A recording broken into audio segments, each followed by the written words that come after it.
Hi, it's Sandy Parker and welcome to Crafting for Almost Everyone. Today we're going to revisit an oldie but a goodie. It's a Christmas project. I hope you'll stay tuned. Well, I love covering plates to make them into cookie plates, and so I thought I would go over this one more time with you. If you didn't see this video, it's 2 or 3 years old on my channel, so if you're newer to my channel, you probably haven't seen it. So what you're going to do is you're going to go to the Dollar Tree or anywhere where they sell an inexpensive plate, and mine of course was $1, and my plate is, it's about 10.5 inches across, so it's a good size plate. And you want to clean the bottom. It doesn't matter about the top right now, but I'm going to clean the bottom of it with some alcohol. The reason you're going to use alcohol to clean it with is because it'll dry so it gets all the streaks out, and it'll take off anything that's weird looking on your plate. I'm just making sure the whole bottom of it is cleaned off. The Mod Podge we're going to be using today is dishwasher safe Mod Podge, and the reason we're using that is because you don't know if the person who gets this plate is going to use it in their dishwasher or, you know, just clean it by hand. I would assume that most people will be careful with something like this and make it more of a keepsake item and not put it in their dishwasher, but you never know. And since you don't know, you're going to want to make sure that you protect it for them. And I'm just using a lot on the edges especially, and I don't mean to use that much on that small edge, but I do need to use a lot of it because the goal here is to make sure that your material is wet when you're finished laying it on here. The most important part of this project is the very edge of your plate. Now you're going to lay your material face down. I made neckerchiefs for my dogs out of a ½ yard of material, and this is part of the scrap that was left over, and I thought, well geez, I have this plate, I have the scrap, what else do I need? Mod Podge, and then I'm good. So I'm gonna lay it on my plate.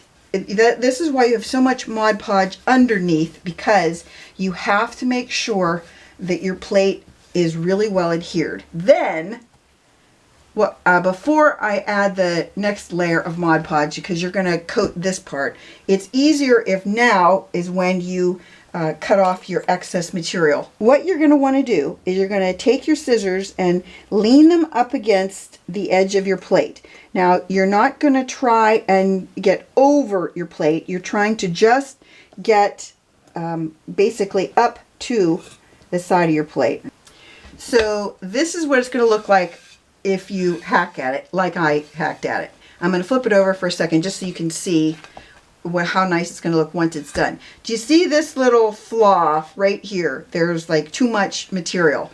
Right now what you can do is take your hand and just kind of rub on those areas and get the material into the Mod Podge, because what's happening is the Mod Podge and the material haven't bonded to each other.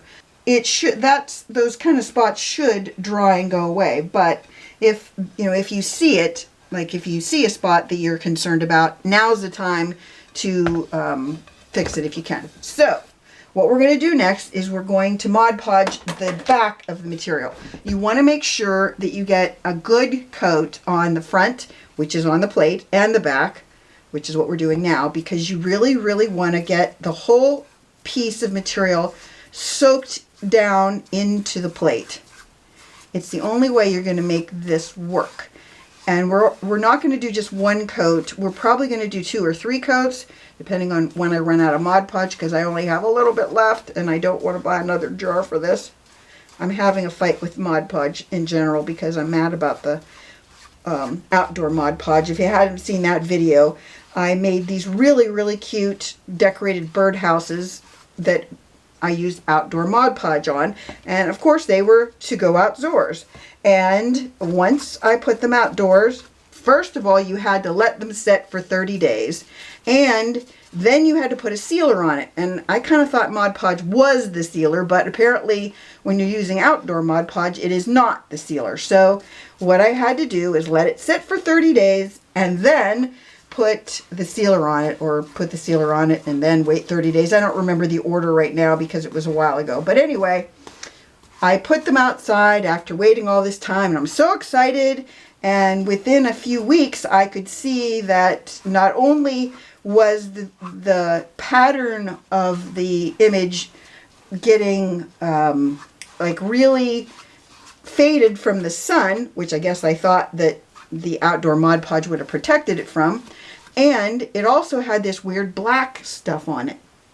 So what I did was I started looking at it up close, and I realized that that black stuff was mold under the layers of Mod Podge. And after putting that much time and effort into it, you really wouldn't have thought it would have done that, but it did. So I had one of them in the shade, and it still had issues with the fading and with the mold. So it wasn't just the fact that it was in the sun, because even the shaded ones did that. So I was very frustrated by that, and I contacted Mod Podge people early in the spring or early summer, and they said, well, they weren't working because of COVID. I thought, okay, that's reasonable. I'll give them that. Then I tried to contact them later in the summer, and I didn't get any response. So apparently they weren't wanting to play with me. So I figured I would save others from making the mistake I made of buying outdoor Mod Podge. I would recommend instead that you get some kind of sealant like Rust-Oleum sealant, something that's a proven sealing for your projects, and use that instead, because outdoor Mod Podge is not your buddy.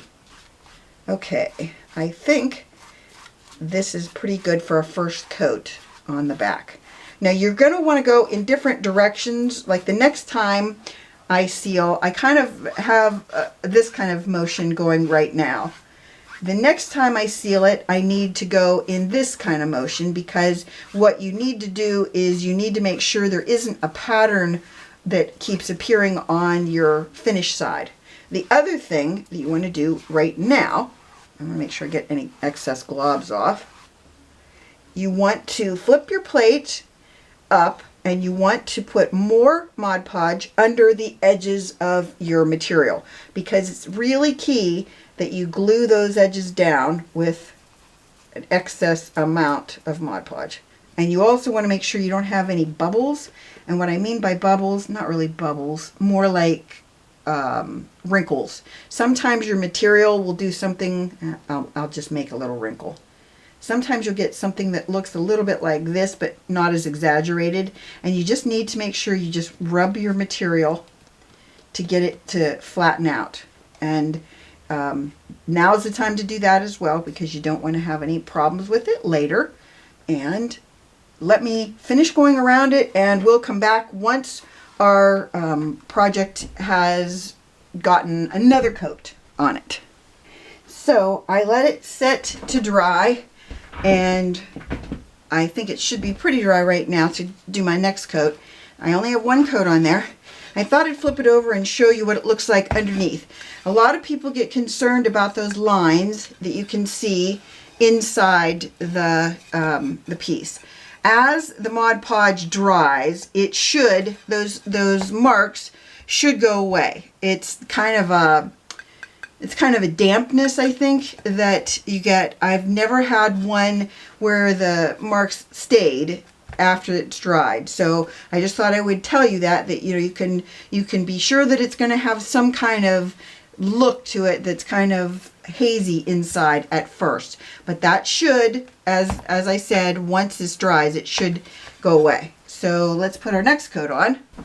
I used my scissors and I cut all the edges that were a little bit rough off, and I'll show you how I did that, because there is kind of a trick to it. All you're going to do is you're going to angle your scissors. Let me turn it over so you can see. You're going to angle your scissors along, I got a little Mod Podge right there, along the side like this. You kind of angle it, and you'll hear when you get a little bit, I still have a little bit of material that's on the edge, but it's a lot cleaner than it was. And when I'm finished, like maybe after 3 coats, 2 or 3 coats, of Mod Podge, I do it one more time just to make sure that my edges are as clean as I can get them to be. Hopefully you can see me doing this. I don't like it when I'm off camera. I see a little bit of material just went into the lid of my Mod Podge. How lucky for that. And you just want to keep going around those edges like that. And you should be able to get them clean with each coat. You should be able to get a nicer, clean edge. I don't know if you can see, but the lines that I had in my plate of Mod Podge disappeared when it dried. And that's what you want. You don't want to have any brush marks if you can avoid it. And you just want to make sure you really get those edges good. And every time go over the edges again like that to get the edges really glued down.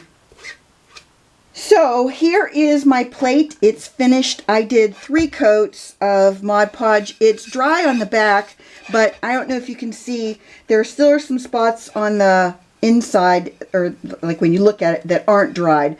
But given some time, when I let it sit overnight, these spots finally dry, and then you don't see them anymore. So I hope you enjoyed this idea. You give it a thumbs up and subscribe, and please tell your friends about me on social media because you know I love that. And thanks so much for watching. Bye-bye.